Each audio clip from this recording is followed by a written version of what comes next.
இந்தியாவுடனான கலாச்சார தொடர்பை பாடல்கள் மற்றும் பிரார்த்தனைகள் மூலம் இந்திய வம்சாவளியினர் உயிர்ப்புடன் வைத்திருப்பதாக பிரதமர் மோடி பாராட்டு தெரிவித்துள்ளார்.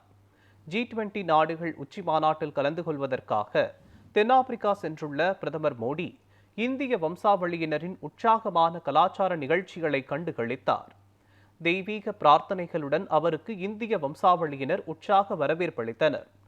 இந்தியாவுடனான கலாச்சார தொடர்பை நிலைநிறுத்தி உயிர்ப்புடன் வைத்திருக்கும் புலம்பெயர்ந்தோரை பிரதமர் மோடி பாராட்டினார்.